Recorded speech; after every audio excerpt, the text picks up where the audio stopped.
Todo mundo em paz? Amém, amém, amém.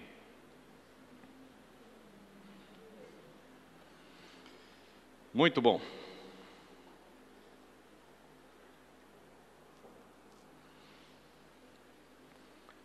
Na semana passada, nós passamos pelo Sermão do Monte, no nosso estudo, Sermão da Montanha.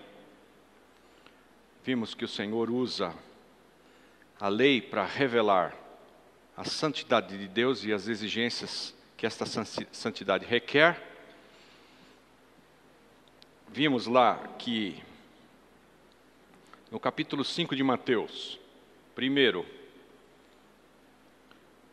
nos versículos 1 a 12, Cristo, ele descreve o caráter daqueles que são do reino. Vimos que nos versículos 13 a 16, ele fala da influência desses que são cidadãos do reino.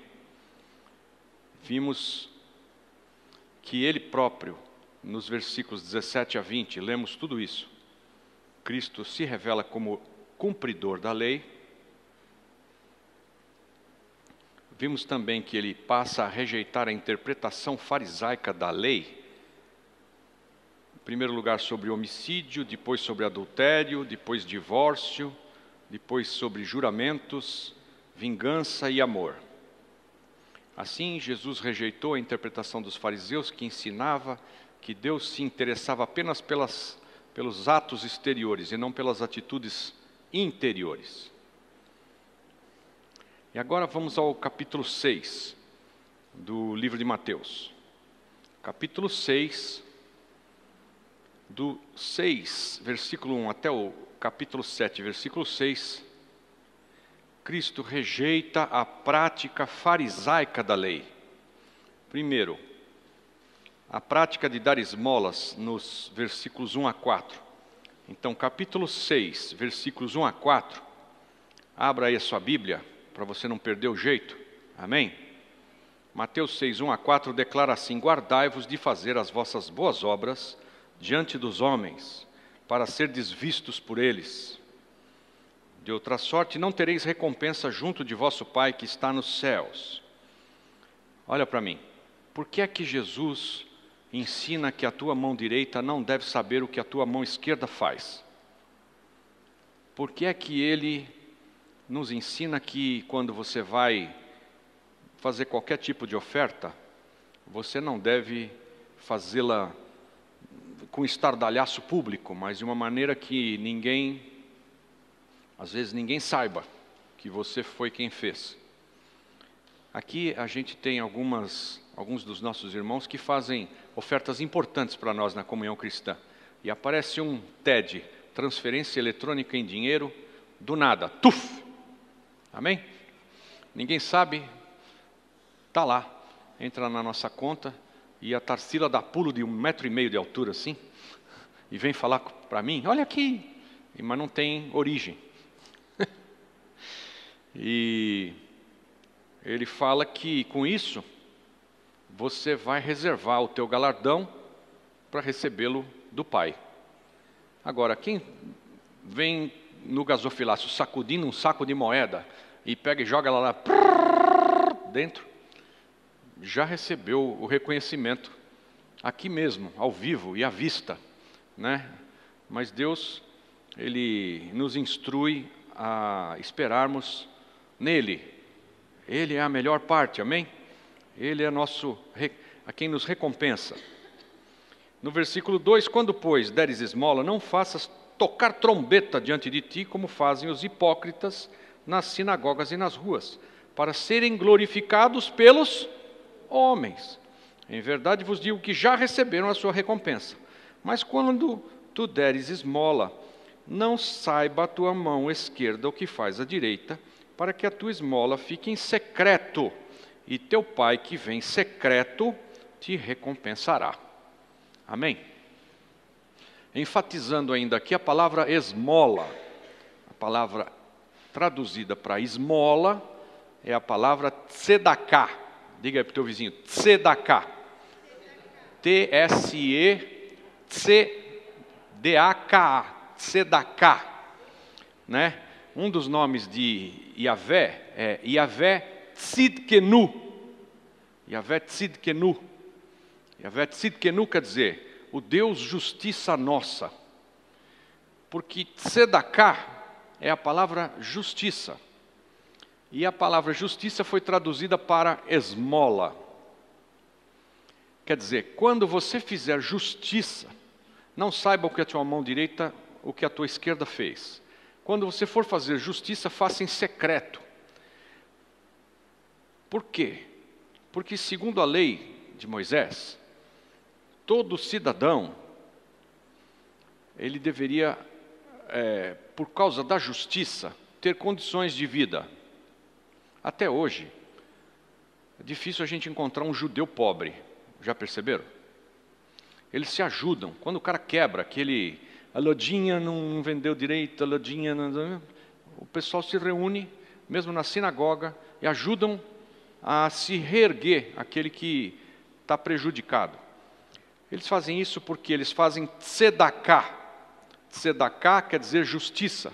Justiça é o que aquele homem na porta do templo, com a mão estendida, pede quando Jesus passa. Não, Jesus não, Pedro. E Pedro fala para ele: eu não tenho prata nem ouro, mas o que eu tenho eu te dou. Levanta e anda. E aquele aleijado levantou. E justiça era algo que deveria ser feita a todo o povo. Então, quando alguém em Israel não tem condições básicas de vida, ele estende a mão e clama por tzedaká. Quer dizer, faça justiça a mim. Eu preciso ter o que comer, o que vestir, onde morar. Faça justiça a mim. Isso foi traduzido para esmola, o que não bate com o princípio por trás que Jesus está querendo ensinar para nós. Mas aqui a história não é fazer esmola, amém? Aliás, esmola não é de Deus, né? É claro que a viúva que tem 2 moedinhas e que traz no gasofilácio, ela é aceita, mas aquilo não é esmola para ela, aquilo é tudo que ela tem. Me abaixa um pouco aí, 10%. Então, o que o Senhor está nos ensinando aqui é: vamos fazer justiça, ou seja, a gente vai estender a mão para quem está sem condições de viver, e que quem vai nos recompensar por fazer isso é Deus, e não os homens. Estão comigo? Aleluia. Depois dos versículos 5 a 15, ele rejeita a prática farisaica da oração. Então vamos ler aí. Então lá, Mateus 6, 5. E quando orardes, não sejais como os hipócritas, pois gostam de orar em pé nas sinagogas e às esquinas das ruas, para serem vistos pelos homens. Em verdade vos digo que já receberam a sua recompensa. Mas tu, quando orares, entra no teu quarto e, fechando a porta, ora a teu pai que está em secreto. E teu pai, que vem em secreto, te recompensará. E orando, não useis de vãs repetições, como os gentios. Como é que um gentio usa vã repetição? Como é que é? 5 Pai Nosso, 5 Ave Maria, 5 Creio em Deus Pai, né? E ora, vã repetição. Vã repetição. Não.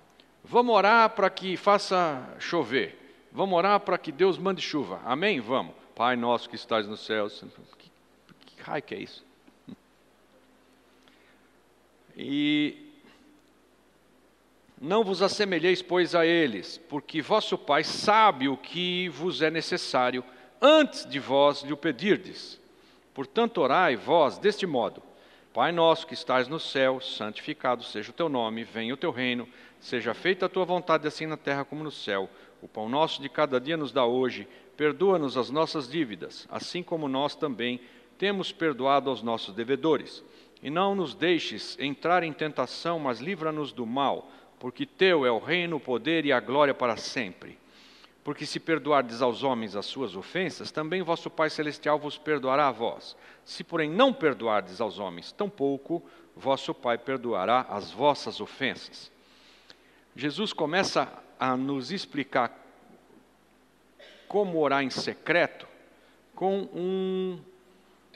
um padrão de oração que não é para ser usado como vã repetição, mas ele está nos ensinando a orar, porque isso aqui tem um padrão. Então, primeiro você reconhece o Pai, o exalta, o glorifica. Pai nosso que estás no céu, santificado seja o teu nome. Amém? Venha o teu reino, seja feita a tua vontade, assim na terra como no céu. Tudo isso clama não em teu benefício, mas em, primeiro, glorifica a Deus e depois você intercede por tudo, por todos, né? Seja feita a tua vontade, aqui na terra como no céu. O pão nosso de cada dia nos dá hoje. Aí, a próxima etapa no padrão é você começar a expressar as tuas petições particulares. Então, nos dá o pão, perdoa as nossas dívidas, como nós temos perdoado os nossos devedores. Não nos deixe cair em tentação. E depois termina outra vez exaltando ao Senhor, porque teu é o reino, o poder e a glória para sempre. Ele é capaz de fazer isso. E ele ora se pondo numa posição de humildade, pedindo o perdão de Deus e declarando que ele também vai perdoar quem lhe deve, para poder alcançar o perdão de Deus. Então tem um padrão que o Senhor ministra e ensina quando orar, que não a gente escuta dizer que essa é a oração que o Senhor nos ensinou, né? E ora 200.000 vezes isso. O padrão é bom que seja respeitado. As palavras devem sair do teu coração. Quando a gente começa a orar aqui, eu começo a orar, eu falo, Pai, exaltado, bendito, excelso, poderoso, Deus eterno, Deus de glória, Deus de majestade, Deus perfeito, Deus lindo, Deus maravilhoso, teu é o reino, tua é a glória. Começo a orar desse jeito. Depois a gente vai fazer um pedido global e depois eu posso fazer um pedido meu. Isso deve ser feito. Obviamente eu como pastor vou ter que orar aqui publicamente, ministrando a oração no culto. Mas a ideia é que você faça as tuas orações com Deus. Eu quando estou assim, numa de que eu preciso de socorro, eu vou para o meu terraço. Vou lá, olho para o céu, falo, podemos conversar um minuto? Porque o negócio tem que ser com intimidade e ninguém está me vendo. Estou orando eu e ele. Dá certo, viu? O socorro vem. É uma bênção. E ele está aqui, então, como nós falamos desde o início, os capítulos 5, 6 e 7 de Mateus, ele está nos dando padrões, ensinando o povo e estabelecendo normas do seu reino. Por que ele faz isso?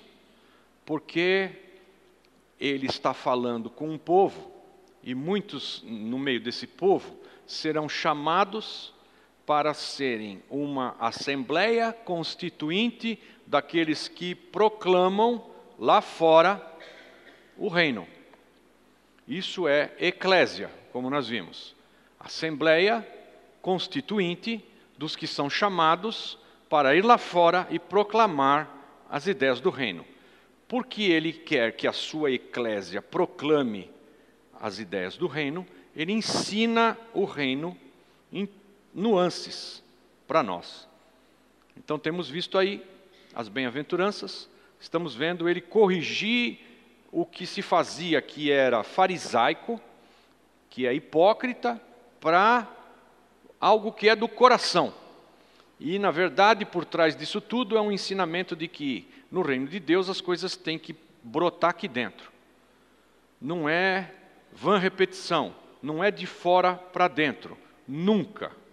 É de dentro para fora. Porque Ele decidiu escrever as suas leis no nosso coração. E nós temos que expressar essas leis e o reino lá de dentro para fora. Se você expressa de outra maneira, fica vazio. Não transmite vida. Se você suponha a hipótese de que o pastor diga para você, olha, você se prepara porque domingo você vai pregar, você vai orar. Domingo você vai orar. E se você memorizar uma oração e chegar aqui e fazê-la de cor, fica seco, gelado, vazio. Mas se você não souber tanta oratória, nem a expressão de oração mais aprimorada, mas você vier aqui e falar do fundo do teu coração, é maravilhoso. Cada vez que eu vou casar um casalzinho, eu digo para eles, olha, eu posso te dizer o que falar, e você diz amém, sim. Você quer na justiça, na pobreza, na doença, no terror, na estupidez, e o cara, sim. Entenderam? Não é?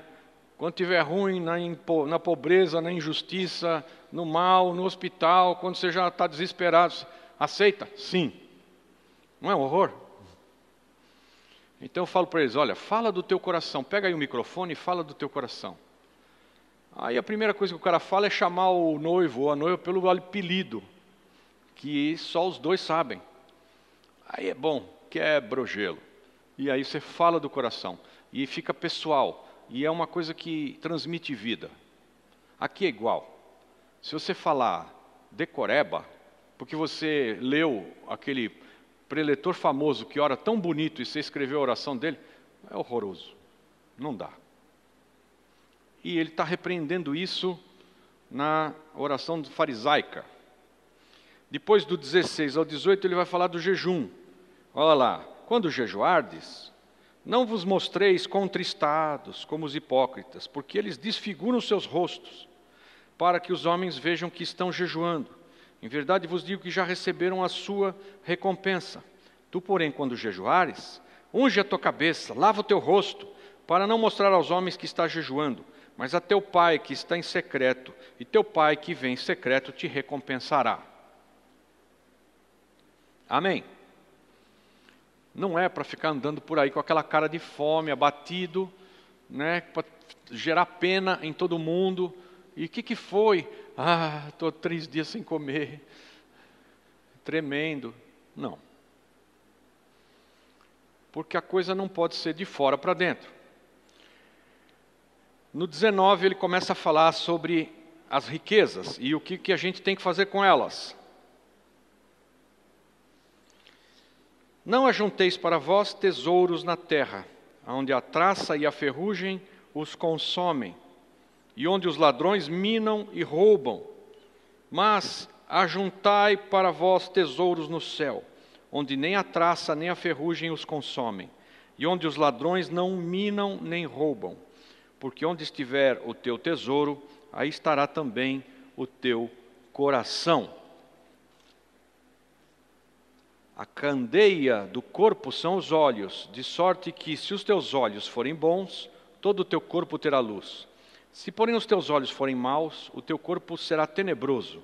Se, portanto, a luz que em ti há são trevas, quão grandes são tais trevas?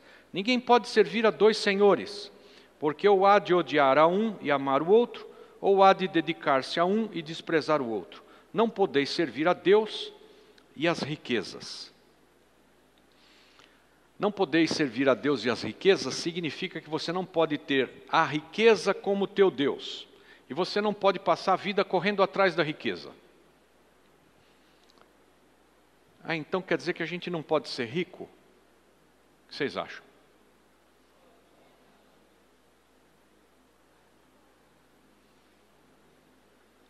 Pode, desde que a riqueza corra atrás de você, e não você atrás dela. A palavra de Deus declara que, se nós procurarmos primeiro o seu reino e a sua justiça, as demais coisas que são necessárias para nós, o Senhor vai prover, porque Ele sabe que a gente precisa delas. Provérbios 22 declara que o galardão, a recompensa de Deus para a humildade e o temor do Senhor, galardão para a humildade e o temor do Senhor são riqueza, honra e vida. Quer dizer que se você se fizer humilde e temente a Deus, Deus vai te recompensar com quê? Riqueza, honra e vida. Pergunta para o teu vizinho, está rico ou está pobre? Pergunta para ele, já enriqueceu? Talvez seja por causa da tua altivez, e talvez você não tema a Deus, porque aquele que não é altivo, mas é humilde, e é temente a Deus, ganha de Deus riqueza, honra e vida. Então quer dizer, ele não está ensinando a gente que não é para enriquecer. A palavra de Deus não se contradiz, né? O que você não pode é servir a dois senhores, ou seja, você vai correr para servir Deus e vai correr atrás de ficar rico. Se você for correr atrás de ficar rico, você vai correr atrás de ficar rico. E a riqueza vai te consumir. A riqueza vai mandar em você, porque a riqueza vai dizer, você tem que ser workaholic. Conhecem a palavra? Workaholic quer dizer um viciado em trabalho. É uma conjunção americana que eles falam de work, trabalho, e holic quer dizer alcoólatra de trabalho. Workaholic quer dizer alguém viciado em trabalho porque corre atrás da riqueza e tem que trabalhar de sol a sol para ficar rico. A riqueza o transforma em workaholic. O workaholic é um idólatra. Alguém que trabalha sem parar é idólatra. O trabalho é o seu Deus. A riqueza é o seu Deus. Trabalha feito um doido para enriquecer. E aí ele corre atrás da riqueza. E o texto está dizendo, não dá para você servir dois senhores. Ou serve a Deus, ou serve a riqueza. Mas eu já conheci um monte de gente que servindo a Deus enriqueceu. Um monte.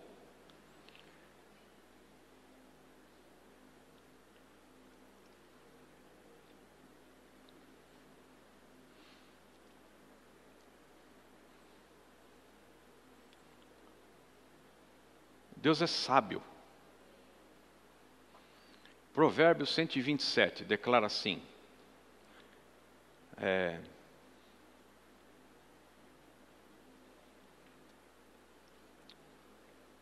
Eu vou lembrar, peraí.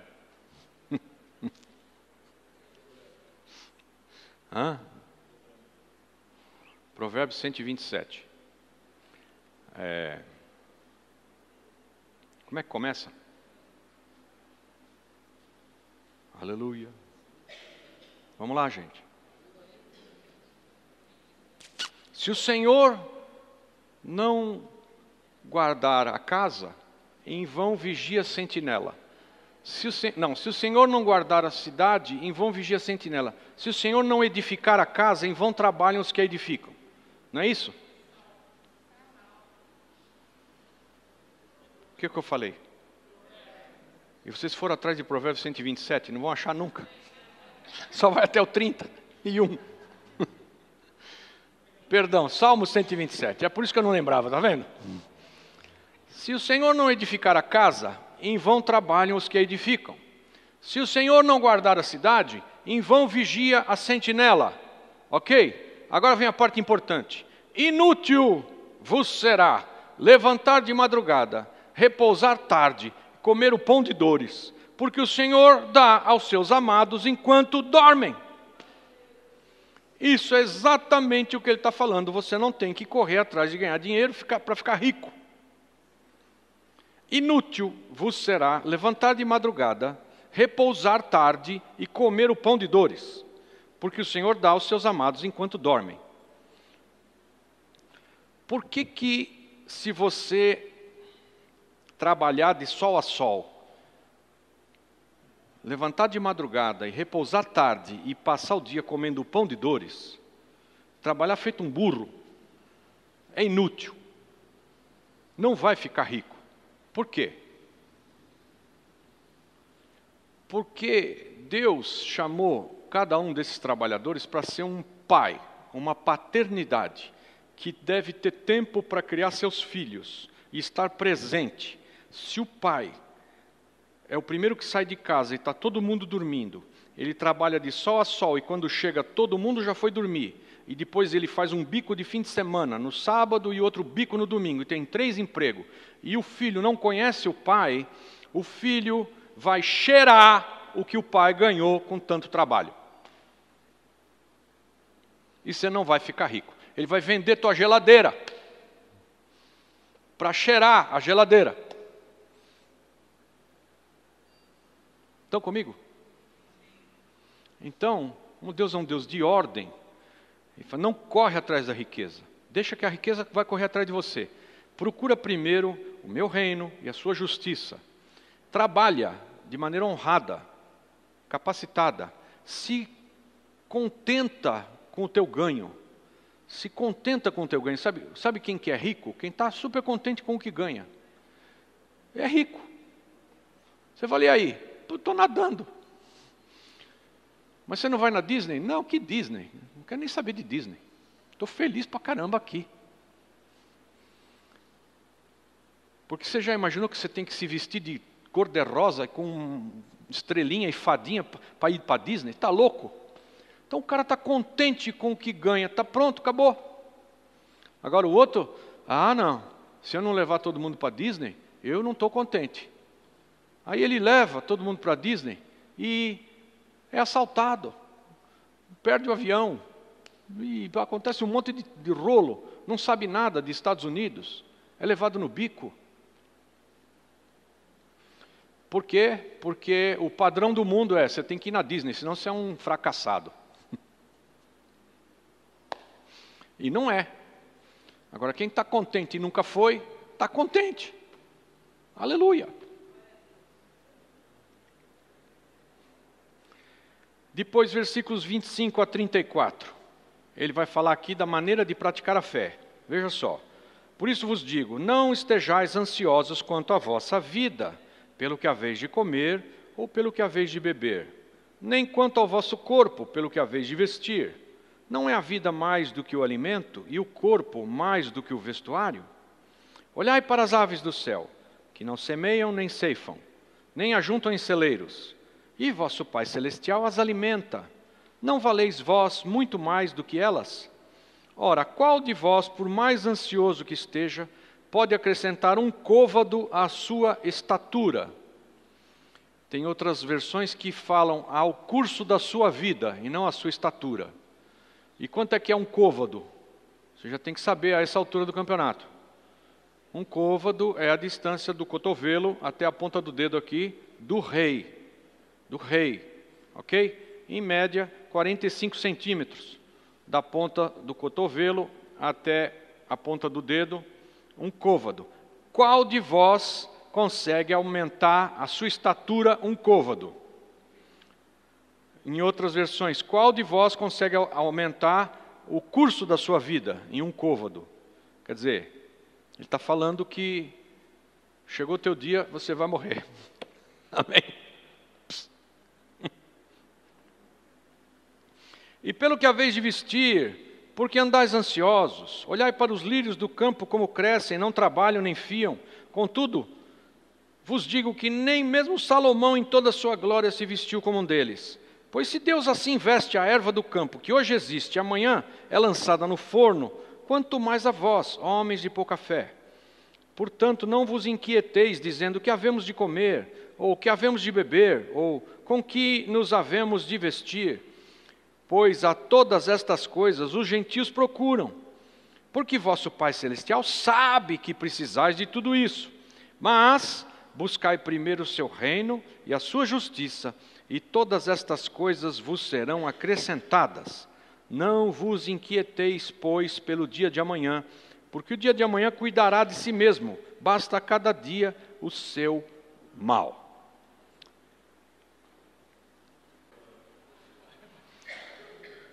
Você vai buscar o reino e a sua justiça.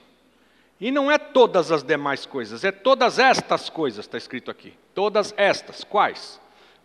O que comer, o que vestir, as coisas que Deus sabe que você precisa delas, né? Portanto, não vos inquieteis dizendo o que havemos de comer, ou o que havemos de beber, ou com o que havemos de nos vestir. Pois a todas estas coisas os gentios procuram, porque o vosso Pai Celestial sabe que precisais de tudo isso. Mas buscai primeiro o seu reino e a sua justiça, e todas estas coisas vos serão acrescentadas. Amém? Então, não fica procurando o reino de Deus para ganhar um iate de presente de 90 pés, de 200 milhões de dólares. Não vai rolar. Todas as demais coisas, não vai rolar. Aleluia. Mas nós temos que andar contente com o nosso ganho, nós temos que se sentir realizado com as coisas que a gente faz, sabedores de que aqui a gente pode talvez passar alguma angústia, mas depois vai ter um galardão muito grande. E a gente tem que fazer as coisas se colocando em posição de humildade e de temor a Deus. E se você se põe em posição de humildade e de temor a Deus, Ele vai te galardoar. O galardão, a recompensa é riqueza, honra e vida. Vocês não acreditam, né? Abre lá, Provérbios 22. Vamos testar aqui a minha memória. Dessa vez é Provérbios mesmo, viu?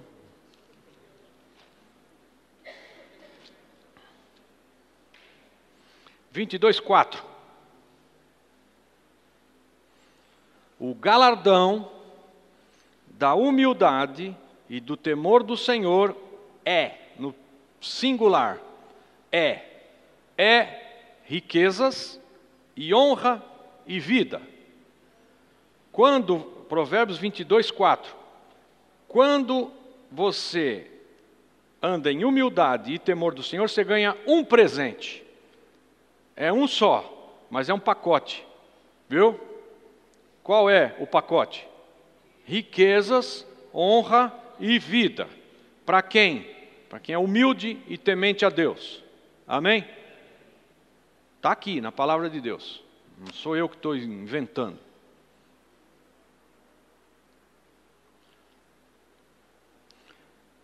E aí no capítulo 7, de 1 a 6, ele vai falar sobre a maneira que nós devemos julgar. Não julgueis, para que não sejais julgados, porque com o juízo com que julgais, sereis julgados. E com a medida com que medis, vos medirão a vós. E porque vês o argueiro no olho do teu irmão, ou é um cisco, e não reparas na trave que está no teu olho? Ou como dirás ao teu irmão, deixa-me tirar o argueiro do teu olho, quando tens a trave no teu?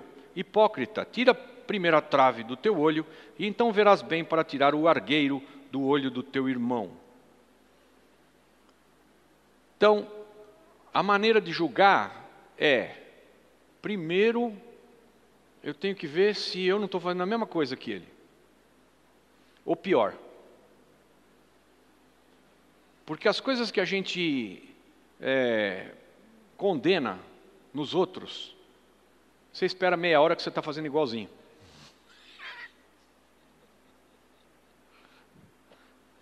Então, o que Deus está falando para nós não é que a gente está proibido de julgar. Ele te recomenda que você não julgue, porque se você julgar, você vai ser julgado da mesma maneira que você julga. Ah, você não suporta um cara que faz isso? Ah, é? Então tá, então você também vai ser julgado com essa medida de austeridade que você julga. A medida com que você medir é a que vão medir você. Puxa, mas então é melhor eu não me aventurar a medir. Não, a gente precisa saber julgar as pessoas. Nós vamos julgar. Vocês vieram no culto, né? 1 Coríntios 6, vamos ler de novo, vai. 1 Coríntios 6, abre lá. Ousa algum de vós, tendo uma queixa contra outro, ir a juízo perante os injustos, e não perante os santos? Ou não sabeis vós que os santos hão de julgar o mundo? Ora, se o mundo há de ser julgado por vós, sois porventura indignos de julgar as coisas mínimas? Não sabeis vós que havemos de julgar os anjos, quanto mais as coisas pertencentes a esta vida? Estão comigo? Bom, então é para julgar ou não? É, mas te cuida, porque você, quando julga, estabelece um padrão, e quando você estabelece um padrão, Deus diz, bom, tá bom, você que estabeleceu esse padrão, agora eu vou usar o teu padrão para te julgar também. Então, ter misericórdia é muito de Deus, mas não quer dizer a gente aturar o pecado, tapar o sol com a peneira, fechar os olhos para a transgressão do irmão e deixar que o irmão pereça nas suas transgressões. Maior amor é você educar o filho, educar o irmão, trazer o irmão para o caminho. Exortar em amor é trazer de volta para o caminho. Porque você vê o irmão desviando do caminho e ele vai errar o alvo. E pecar é errar o alvo. Pecar é errar o alvo. Você vê um irmão desviando do caminho, saindo para o lado, e se você o ama, você tem que chegar, você e ele, como vimos já na outra aula, e falar com ele. E se o irmão te ouvir, ganhou o irmão. Agora, antes de tudo isso, dá uma olhadinha no espelho, para ver como é que você está. Porque se você for dar uma de santalhão com o irmão, e você é o menos santo de todos, já viu, né? Ah, é? Você vai lá e faz justiça quanto a isso? Então tá. Então vem aqui falar comigo agora. Aí Deus te chama no canto. Mas não é para a gente deixar de julgar. É para julgar. E corrigir. E acertar. E em amor trazer para o caminho correto. Tudo bem? Tudo bem nada, vocês não sabem como é que faz isso. Nem eu. Tudo, pastor, tudo bem. Ah, agora eu já sei como é que é. Sabe, lhufas. Se não é o Espírito Santo todo dia falando para nós, agora você vai lá e fala com ele, fala tal coisa. E ele diz, olha, bastante óleo, hein? Muito azeite, não sai aí dando pancada. Né? E esse você não fala nada, deixa que eu vou resolver com ele eu. Você não fala nada, porque se falar, trava, vai embora. O pouco que tem de crente já desaparece na hora, nem fala, tá? Não falo nada, ok.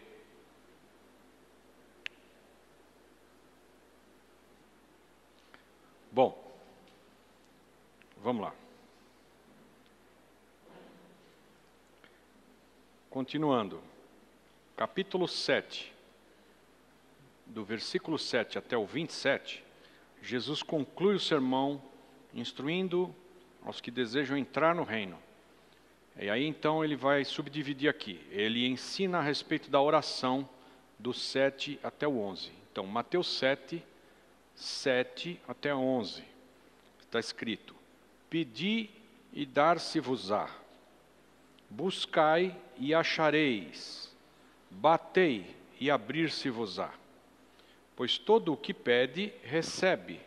E quem busca, acha. E o que bate, abrir-se-lhe-á. O qual dentre vós é o homem que, se seu filho lhe pedir pão, lhe dará uma pedra? Ou se lhe pedir peixe, lhe dará uma serpente? Se vós, pois, sendo maus, sabeis dar boas dádivas a vossos filhos, quanto mais vosso Pai que está nos céus dará boas coisas aos que lhas pedirem. Ou seja, é para pedir, é para buscar, é para bater, é para falar com Deus e é para esperar receber coisa boa, né? Não era esse o conceito que tinham de Deus como um pai bondoso. E Jesus está corrigindo o conceito farisaico para um conceito de paternidade, porque a imagem que Jesus está transmitindo agora, para que conheçam ao Pai, tem que ser mudada, porque todo mundo tinha aquela ideia de Deus ser um cara mau, com um chicote na mão, só esperando você aprontar uma para ele te dar uma castanhada. E Jesus está dizendo, vocês sendo maus, não dão bons presentes para os vossos filhos? Quanto mais o Pai Celestial, Ele é bom. Né? A gente não cansa de falar aqui, né? Deus é bom. Cantamos que Deus é bom. Né? Porque o mundo quer inculcar na tua cabeça que Deus não é bom. Se Ele fosse bom, não estaria essa bagunça que está aí. Todo mundo se matando. Porque todo mundo entende que Deus tirou o livre-arbítrio dos homens e tomou para Ele. Mas Ele não fez isso. Deus deu o livre-arbítrio para os homens, porque Ele quis que o homem fosse semelhante a Ele. Então tem livre-arbítrio. E se o homem tem livre-arbítrio, ele pisa na bola, apronta. Ele mata muçulmano na Nova Zelândia e mata católico no Sri Lanka. Uns contra os outros. Né? Hoje o Estado Islâmico declarou que fizeram aquilo lá em Sri Lanka para vingar Nova Zelândia, que o cara matou um monte de islamitas.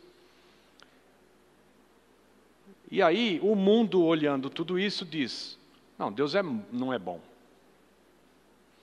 Porque reputam que todas essas situações estão nas mãos dele e que ele retirou o livre-arbítrio dos homens. Não retirou. Os homens continuam tendo livre-arbítrio e vão responder por isso. Então tem gente que, por conta do seu fanatismo, do seu engano, de acreditar na mentira e de lutar por ela e proclamar uma guerra santa por conta de uma mentira, apronta coisas que vai fazer denegrir a imagem de Deus para muitos no mundo. Mas nós precisamos ter a ideia de que Deus é bom. E esse é o texto. Você pede, bate, busca, Ele é um Pai bom, né? Que dá boas dádivas àqueles que o pedem. Aleluia. Depois o versículo 12, sozinho, portanto, tudo o que vós quereis que os homens vos façam, fazei-lhe também vós a eles, porque esta é a lei e os profetas. Então, essa é a justiça, que é a lei e os profetas, porque a lei é justa e os profetas proclamam a lei justa e é justiça de Deus. E qual que é a lei e os profetas? Faz para o teu irmão o que você quer que ele faça para você. Amém? Uma vez de madrugada eu tive que confessar isso para um taxista. Confessar minha transgressão. Porque eu fui para Ubatuba e lá faz tempo, eu tinha um Del Rey, tá bom? Imagina o tempo que faz isso. Eu tinha um Del Rey. Chegamos lá em Ubatuba, alguém tentou roubar o estepe do meu Del Rey. Então ele enfiou uma chave de fenda, um pé de cabra na chave do porta-mala e estourou tudo, afundou. E ele não conseguiu abrir o porta-mala e não conseguiu roubar meu estepe. Mas ele conseguiu estourar tanto aquela fechadura que eu não abria o porta-mala e para voltar da praia eu voltei com as malas tudo dentro do carro. Mas eu falei para minha mulher, Ah, não vamos precisar. Vamos chegar em casa, pronto, está tudo legal. E eu não vou abrir o porta-mala. Põe as malas aí atrás, estou só eu e ela, vamos embora. Então vamos. De noite, estrada Taubaté, Ubatuba, eu vindo de Ubatuba para Taubaté. Oswaldo Cruz. É assim, alguém já foi? Tudo no escuro. Era mais escuro ainda, naquele tempo. E aí, chega lá em cima, já meio entre a Serra e Taubaté, lá no meio do nada, furou meu pneu.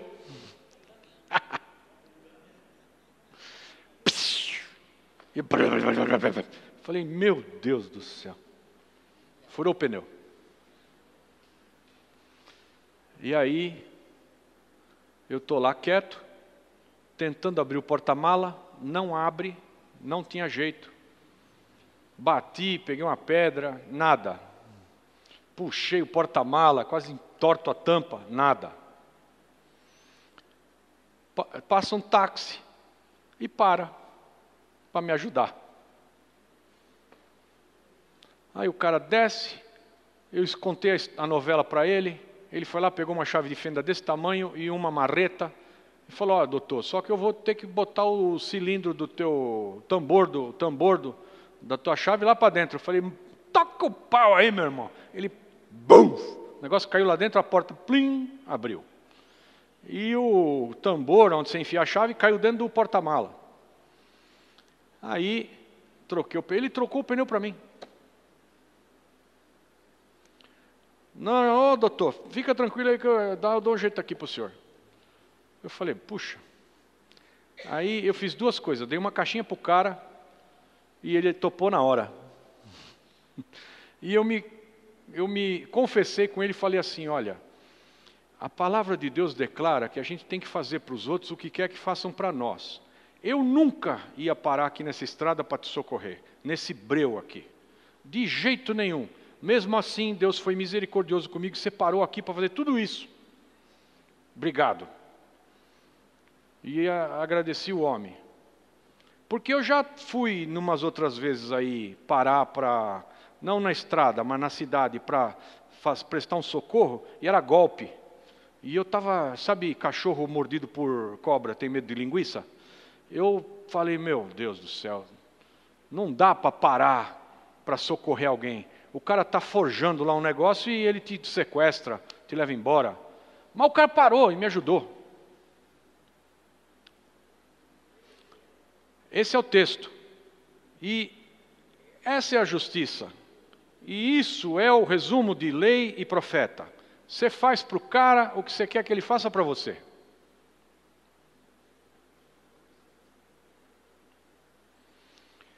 Aí ele vai falar e instruir sobre o caminho que dá acesso ao reino.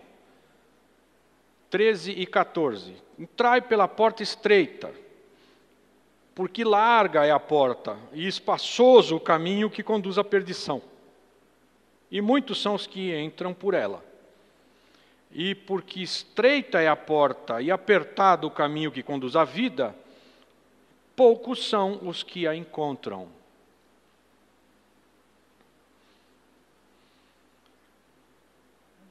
Andar nesse reino e entrar para o reino, andar neste mundo e conseguir entrar para o reino, é andar na contramão do mundo.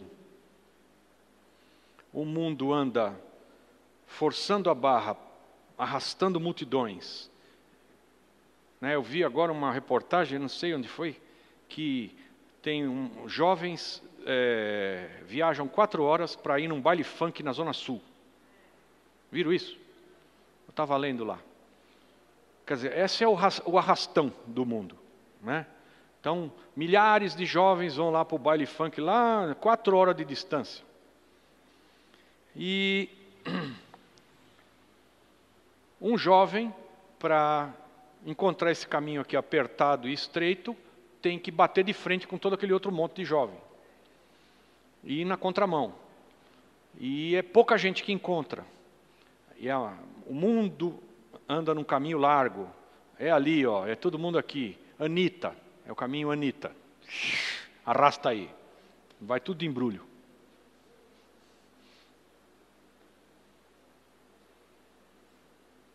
Não é mole, né?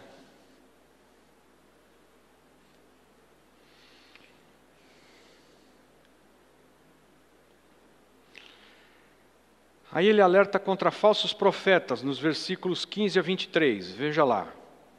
Guardai-vos dos falsos profetas que vêm a vós disfarçados em ovelhas, mas interiormente são lobos devoradores.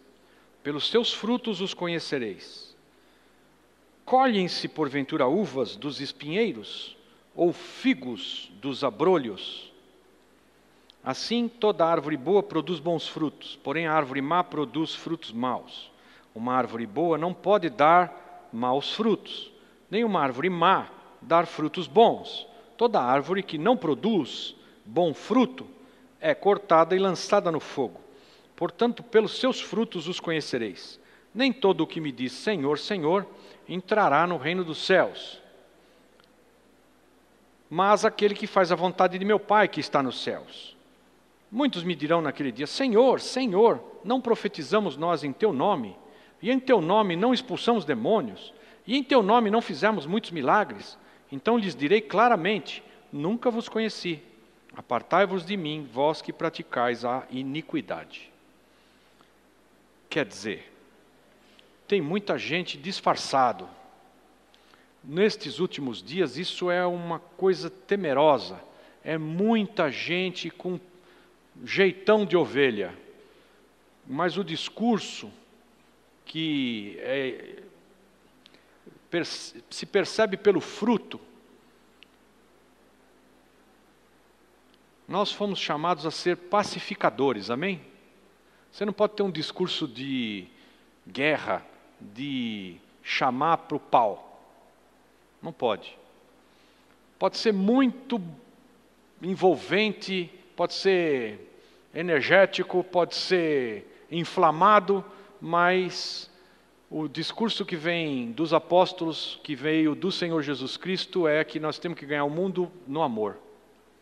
Não é na paulada, não é na força, não é no grito, não é com escândalo, né? Não pode ter escândalo. Dizem de uma maneira muito acertada que o ministério de alguém não é medido da maneira que ele começa, mas é medido como ele termina. Se é um ministério virtuoso,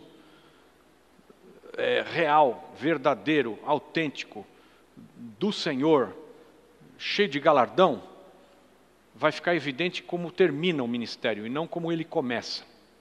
Porque muita gente começa direito. E não se mede o ministério de alguém do jeito que ele começa. Ele começa temeroso, temente a Deus, na dele, humilde.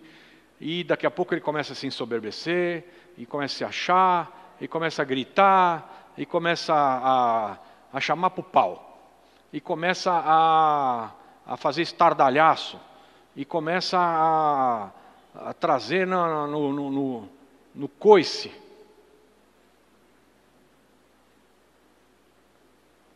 Olha, ai de mim que estou falando coisas aqui, e em nome de Jesus eu não quero cair nisso de chegar lá e falar, Senhor, mas expulsei demônio. Senhor, vi os milagres acontecerem, a gente orou, né? Foi em teu nome. E Jesus falar para mim, não te conheço. Não dá. Tem que se cuidar, né? A gente tem que se cuidar.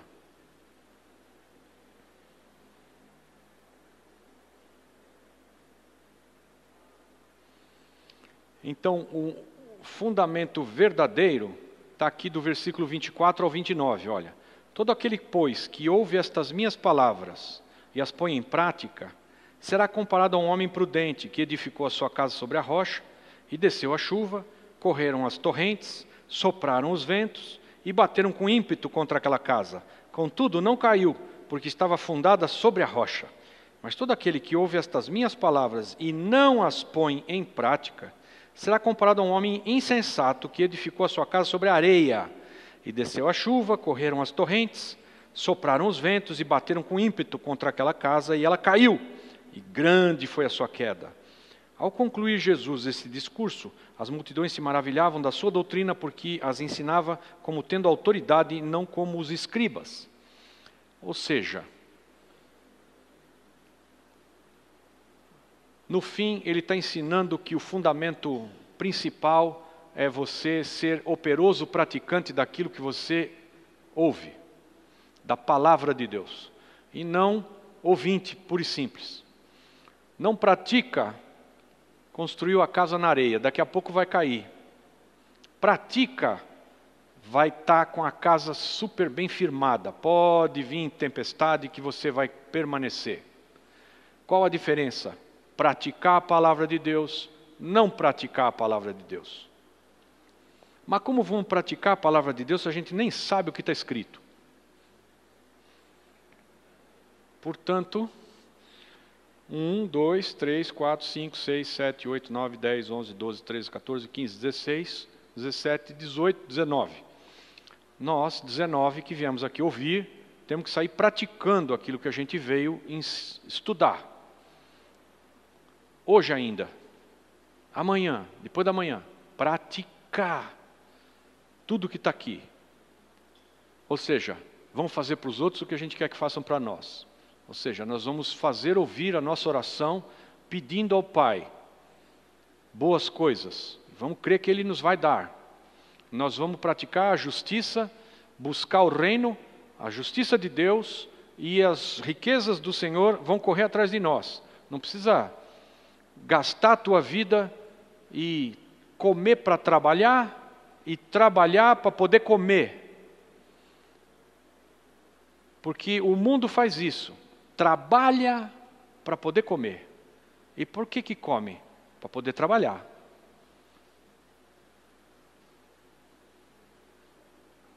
Come, come, come e trabalha.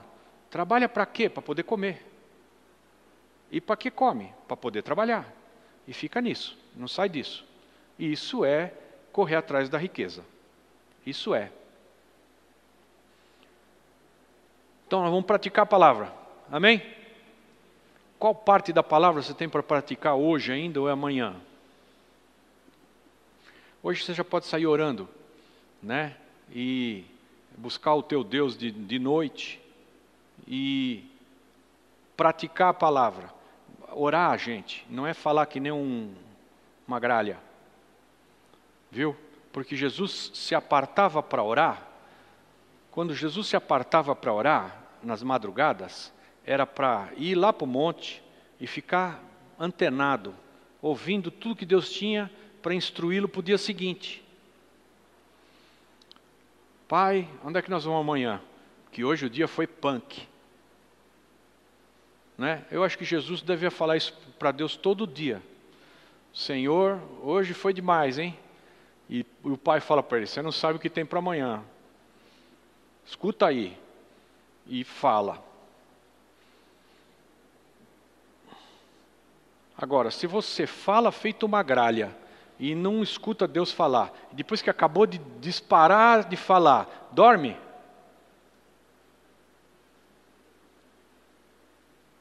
Então você é que é Deus e Ele tem que te ouvir para fazer tudo que você fala. E nós estamos invertendo a coisa. Então você vai lá e vai orar. Sintoniza. Pô, Senhor, hoje o dia foi bom. Não é para você também ficar mudo, não é isso que eu estou falando.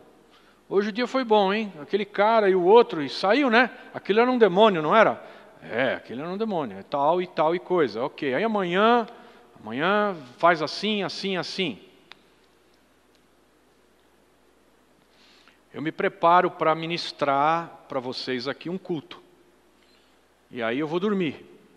E quando é 4h30, eu acordo, porque a minha bexiga me acorda por causa da minha idade, amém? Aí eu vou lá, no banheiro, volto, é Deus. E aí, Senhor? E eu fico lá, ir para cá, e ele e tal, e passagem, pula para essa, vai para outra, fala isso. E a ilustração? A ilustração é assim, assim, assim, assim, pula para essa, volta aqui, emenda com esse texto. Eu fico lá 2h30, 3 horas, com Deus me falando como é que eu vou falar. Não, não. Eu já saio de lá e venho aqui. Já está tudo na minha memória. É domingo. Não tomo café, venho aqui, prego. E aí, quando eu saio daqui, eu faço assim. E ele faz assim para mim. Terminou. Aí eu sossego. Então eu posso dizer para vocês que eu orei a madrugada inteira? Posso. Fui lá, 4 horas da manhã, fui no banheiro, voltei para a cama e Deus falando comigo. Faz isso, faz o outro, não sei o quê. E eu fico lá. E viro para cá, esquenta, dói a minha anca aqui, eu viro para o outro lado. E Deus falando comigo. E esse está o texto, e vai para lá, e prega assim, não sei o que lá. Não, isso aí você não fala. Não, deixa a loirinha fora dessa, não fala nada. Tá bom, Senhor. Ok. Às vezes eu não aguento, põe a loirinha no rolo.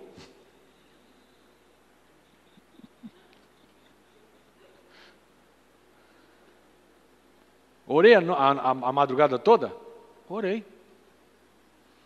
Porque às vezes você acha que orar é bom, eu vou com a turma no monte, e chego lá no monte e... Depois que você já ficou rouco, não tem mais voz, e acabou todo o teu repertório do que você podia falar, vamos embora, que está na hora de dormir, vamos. E aí, como é que foi o monte? Orei a noite inteira. Não tem nem voz mais. E aí, o que Deus te disse? Bom, eu orei. Pô.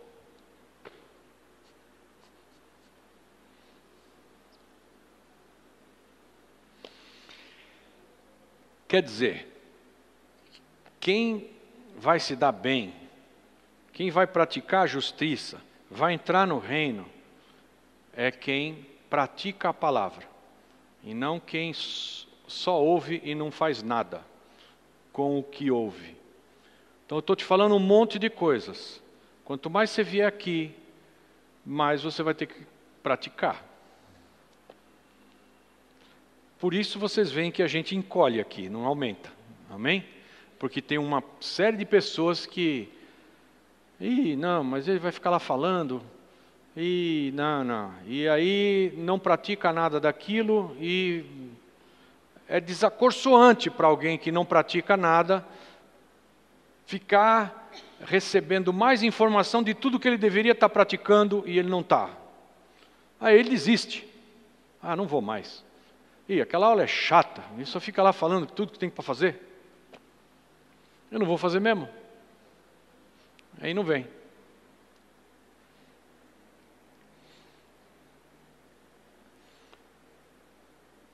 Aleluia.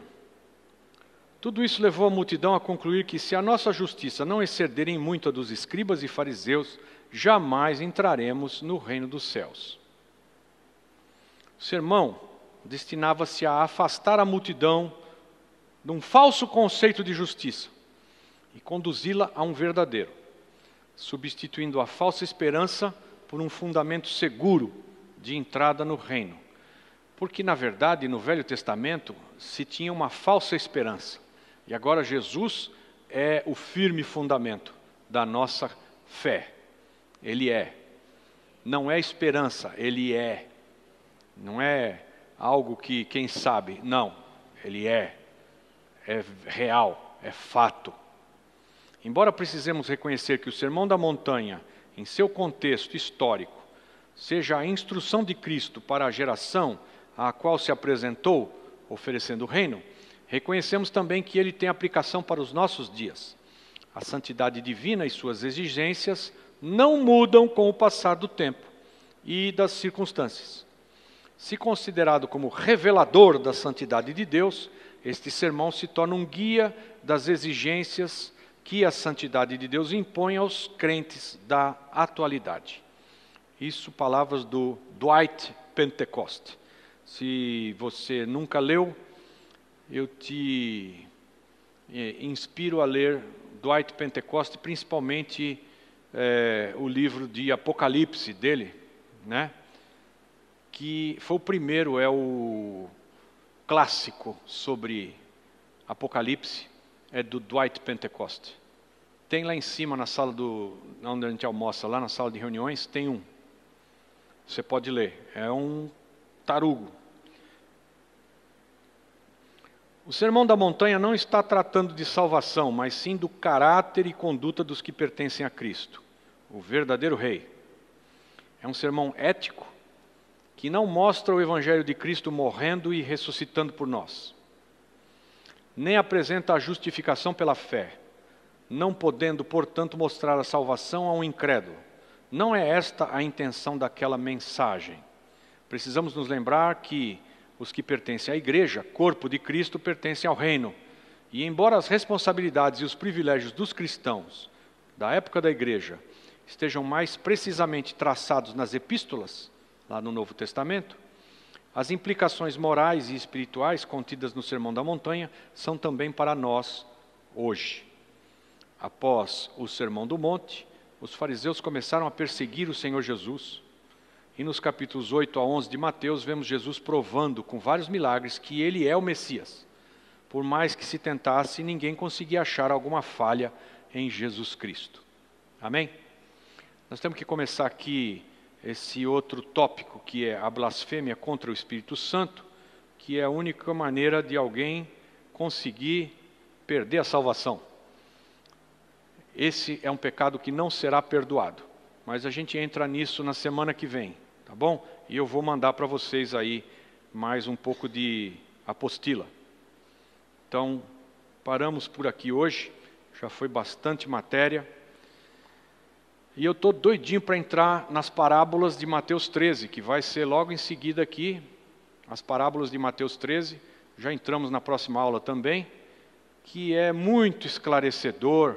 É Jesus explicando as características do reino dele, usando as coisas do nosso cotidiano aqui, o que deixa muito claro como é que a gente tem que viver, nosso comportamento, nossas atitudes, nossa fé,